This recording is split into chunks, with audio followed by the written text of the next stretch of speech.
Hello, welcome to Narrative Tales. In today's video, I will be talking to Aarthy Iyengar and learning about her experiences in psychology and therapy. Yeah, let's start with your schooling. What was your schooling in college like? I think both of these were very good for me. I was in the St. Thomas's School. It's a Christian school, and coming from a Hindu household, although uh, I didn't feel the major cultural change, etc., because I've always been in one school. The schooling was pretty good for me. I'd say academically I was pretty good, but I wouldn't say I was, a topper. I would never get the first rank, but I would always be in the top five or top seven. So I did not have any pressures coming from home as to, I have to get an A plus in everything. So that is one of the major reasons why I ended up having a good school life. And secondly, majority of my identity during school years came from being an artist.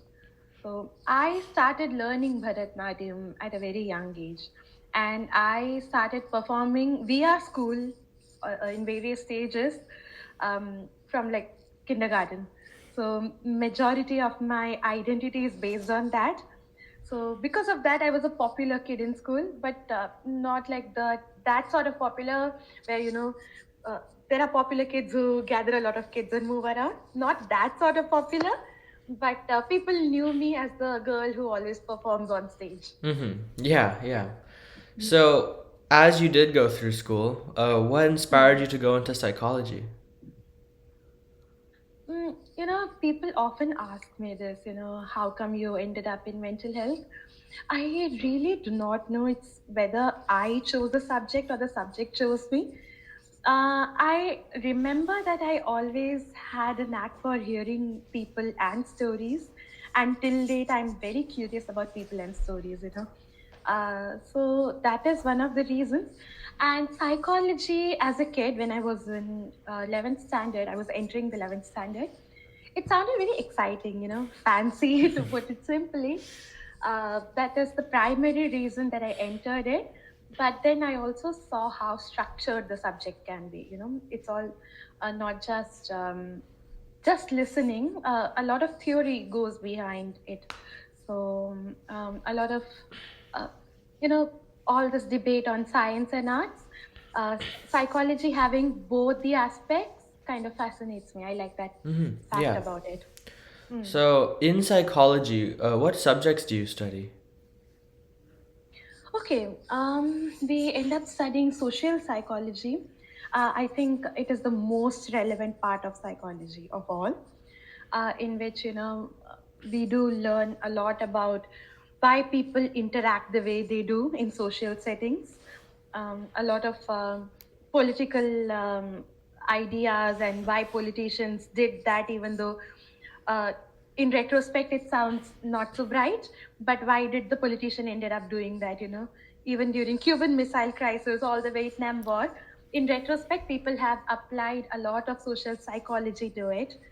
And even World War II, Nazi Germany, people have studied a lot, and it all comes under social psychology. So that is very relevant. Developmental psychology talks about infanthood, then childhood, then growth through the years until old age as well. So that's fascinating. Then there is statistics, psychopathology, where there are the abnormal psychology, the disorders, etc. So yeah, a lot under the subject. Research as well. Could you talk about that last one? Psycho. What did you say? Pathology. The one you said before research? Psychopathology. That's where you study all the disorders, OCD, anxiety, depression, etc. Oh, I see. Okay, yeah. Yeah. So, what's the best way to learn about other people? I think, listening. So when you talk, when either of us talk or anybody talks, they just talk the stuff they know. When people listen, and listening is not as passive as one would think. It involves asking a lot of questions, being, interested. So when we listen to other people, we really get to know a lot. And you never know how people's statements get encoded in your mind, and sometimes they just spark when you are in different contexts. Someday you are reminded about somebody saying something and you end up quoting them. So it's very important that you ask questions and listen to people's stories. Yeah, and I think a big part of that is also empathy to understand other people. Yeah. So at what point exactly did you decide to be a therapist? I think since the day I took the subject, it has been very competitive. So I remember how they had limited slots in school also in terms of who gets to study psychology. So from day one, I have been interested and I have always wanted to get into the subject. I remember telling my friends, how I want to get that subject and how they have a screening process for that, and then for undergraduation as well, how people were scaring me that you need certain cut-off marks to enter Delhi University, then masters, everything. Like now I'm enrolled in an RCI licensing program as well. So it's all very competitive. But all that said, since the day I took the subject, there was never a point of regret. Maybe when it comes to stability, etc., establishing yourself, sometimes I wonder how it is in other fields. But otherwise, when I'm in a session, when I'm in practice, there has never been a day where I've thought that I'm in the wrong profession. I've always liked being here. Yeah. I'm wondering when you were in school and college, what exactly like what classes did you take for psychology? We had a subject in school. Oh, it was just one subject? As in, I took humanities. So in Delhi, a very few schools have humanities. Mostly schools end up having science and commerce as streams, major streams. And people who ended up studying science become engineer, doctors, etc. Commerce become business people. And humanities was the subject for which my school was especially known. uh, like other schools did have humanities, but they were just offering 4 5 subjects, and at that time my school was offering 14 subjects to choose from. And we just had to pick 5 subjects, and there was this juncture where I couldn't boil down to 5 subjects, so I just pleaded them and I took 6 subjects because I just couldn't leave one out. you know so yeah, that's where it all started. Yeah, yeah. So currently, what kind of clients or issues do you specialize in? Okay, so after completing my post graduation, the place where I started working, it was a CCI, childcare institution. So I primarily work with very heavy cases, trigger warning. So I worked with childhood abuses, all sorts of abuse, physical, sexual, emotional, and and consequently, I also worked with minor pregnancies, minor mothers. I worked with children in conflict with the law as well, and yeah, mostly children who have unfit families or children who have been abandoned by the families, etc.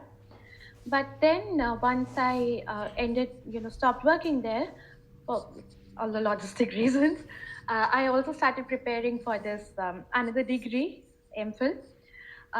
But then I started taking adult clients as well, like as private practice. And now, as a step forward in my career, I'm enrolled into this advanced diploma that is primarily focused on studying about children and the various setups where children are present. Schools, clinical setups, de-addiction centers, again, childcare institutes, all of these. Yeah. So I'm wondering, how do you build trust in people? I think just showing up matters a lot. You know, since I work with children a lot, uh, you cannot expect people to trust you the day they see you.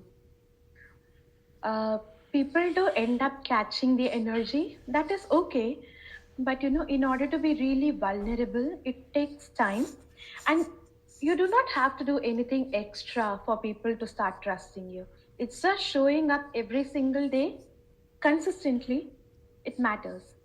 And people will inevitably, because people do want to trust other people and be vulnerable. They do not want to be guarded at all times. So just showing up consistently is all that matters. So, looking ahead, what are some of your key goals you want to accomplish in the next 5 years? Okay. I think I've been really thinking about this a lot lately. Um, uh, I want to be a practitioner. I have been a practitioner for about more than a year now, 1.5 years now. I would love to continue to do that, but I think I also have little knack for writing and reading and researching. So I would like to explore that as well. So to begin with, I'll start as a practitioner, but eventually I would want to end up as a researcher, lecturer, Could you elaborate on what a practitioner is? as in a therapist on the field. Okay, yeah, yeah. Okay. Mm. So let's move into some more fun questions, I'd say. Mm. What's a myth about therapists you want to bust? Hmm. I think, as far as third world is concerned, maybe I do not know how the first world is, but um, there is this idea of therapy and therapists being very inaccessible. As in, the idea of seeking mental health support itself is pretty privileged. That's what how it looks here, at least. So when people end up thinking about a therapist, a counselor, it seems like a fancy idea, you know especially the population that I worked with. Those were pretty middle class and lower SES, etc. For them, thinking about mental health going beyond their next meal seemed like a very fancy idea. So when they think about a therapist as well, they would think about somebody who is not accessible. But that said, even the practitioners are coming from homes and families with issues, with conflicts, their inner conflicts. So it's not as unreachable or fancy as people would assume. So even a counselor is a normal person per se, who has similar problems to as the clients. Does therapy cost a lot as well? See, it's a very, very subjective question. So for somebody who earns 2 lakhs per month, paying 1,500, 1,500 for a session is not a lot. But for somebody who's a rickshaw puller who earns, uh, let's say, let's say even 500 a day, uh, for them, affording therapy means 3 days of work. So if they are going to put in 3 days of work into just therapy, then what will they do for, say, rent, for buying fuel, or buying the next meal? It's very subjective. Yeah, I guess that's also why it makes it seem like therapy is a privileged resource because it can cost a lot. Yeah, especially in a country like India, and I would say, we end up segregating the worlds like first world, third world. But even in the US, not everybody is rich. So for them, it would seem like a privilege, wouldn't it? Yeah, yeah. Hmm. So I also know that, my dad was actually telling me about this. When people need this type of help, they tend to go to their family or close friends rather than a therapist. Do you think is that also a good solution or is there a better alternative? I mean, I wouldn't say that at the sight of minor inconvenience, you show up at a therapist's office. If you have that sort of uh, emotionally intelligent, emotionally available, non-judgmental people around you, why not access them first, talk to them first? But that said, the kind of um, issues that people come up with, it's very difficult to share with family members. For example, before starting practice, even I took therapy for a while. But the major reason was I thought I should be decluttered in my own head before I start decluttering others' head, But that said, I also I had been thinking about taking therapy for a while at that time also. But what ticked me off to finally, book an appointment with the therapist was a family issue. So even though I have a lot of very emotionally available, emotionally intelligent friends, why did I have to take therapy? Because family issues are such that it's very hard to reveal the nitty gritties of those to even closest of friends. It's embarrassing because your family is your identity. So if you really have to diss about your family members, to put it in a very Gen Z lingo, it's very difficult to do it with your friends, be it family, or be it relationships as well. So, in romantic relationships, you have chosen your partner. You have chosen your partner. So, if the partner is not the right fit for you, it's also a predicament of your judgment, right? So, it is very embarrassing to admit that, okay, I ended up choosing this person. So, in such vulnerable cases, it's very difficult to open up to your own friends as well. So, having a third person point of view, or a third person who is a stranger, about whom's judgment you do not care about this person judges you, or there's no chance of you meeting them elsewhere except the therapy room, it's very easy to open up to them. Mm-hmm. Yeah, that makes sense. So, as a therapist yourself, how do you avoid bias when speaking with clients? I do not avoid any biases. Biases are important. So, being very neutral is just inhuman. One is human, and one is supposed to have opinions. So, one cannot behave like a clean slate. The only thing you can do as a therapist is that be aware of your biases. As in, this is something we say in research as well. It's impossible to be precise in your measurements. It's just be aware of the errors you might end up making. Mm-hmm. So, see, as a person, I am a therapist, but I have also had a context. I also come from, like, I have certain disadvantages in the society. At the same time, I'm also privileged in certain other ways. Just to acknowledge that, it's important. And it is also important to acknowledge the differences that you and the client might have. So, one does not have to be unbiased to be a therapist. Okay, yeah. How do you think AI will affect the field of therapy? um, See, AI doesn't know the context of human life, so it just ends up affirming everything. So I just saw a thread where AI was validating a murderer.